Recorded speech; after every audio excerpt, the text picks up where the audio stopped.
పంపిణీని ప్రభుత్వ ఉద్యోగి ద్వారా మాత్రమే గౌరవప్రదంగా అందించే విధానాన్ని రాష్ట్ర ప్రభుత్వం అమల్లోకి తీసుకురావాలని పౌర సంక్షేమ సంఘం కోరింది.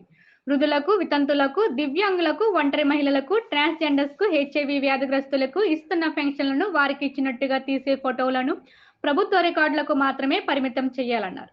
ప్రస్తుత పెన్షన్ల పంపిణీ విధానం నడి రోడ్డు మీద, ఇండ్ల బయట పెన్షన్దారుని నిలబెట్టి దానం ఇస్తున్న తీరుగా 10 మంది ఫోటోలు, సెల్ఫీలు తీసుకుంటున్న ధోరణి, వాటిని ఫేస్బుక్, వాట్సాప్ గ్రూపుల్లో పోస్ట్ చేయడం వివిధ వర్గాల రాజకీయ వ్యక్తులకు పరాకాష్ఠగా తయారైందన్నారు.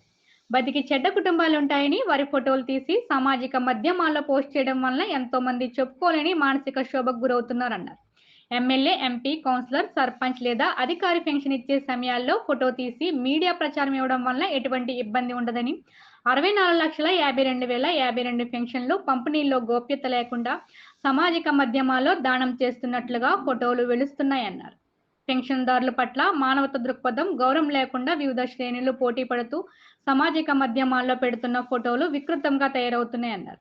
ఎన్టీఆర్ హాయం నుండి వైఎస్ఆర్ హాయం వరకు పెన్షన్ల పంపిణీ గౌరవప్రదంగా జరిగిన తీరుగా ప్రభుత్వ ఉద్యోగితో మాత్రమే రికార్డులకు పరిమితం అయ్యే వీడియోతో అందించే ఏర్పాటుతో గోప్యత పాటించాలన్నారు.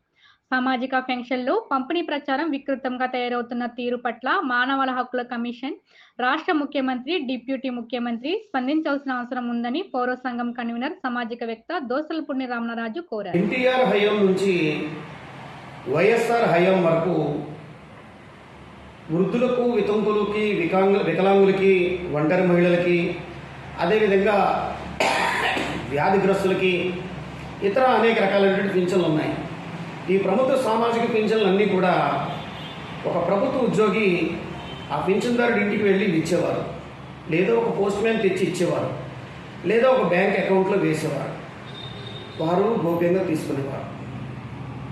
కానీ ఈ రోజున పరిస్థితి ఎట్లా తయారైందంటే, పింఛన్ల పంపిణీ అంటే ఆ పింఛన్ తీసుకునేటువంటి వాళ్ళందరినీ కూడా రోడ్డు మీద తీసుకొచ్చి నిలబెట్టి ఫోటోలు తీయడం, 10 మంది కలిసి వాటిని సోషల్ మీడియాలో పోస్ట్ చేయడం రాజకీయ వికృత చేష్టలకి పరాకష్టగా తయారైంది. ఇది మంచి విధానం కాదు.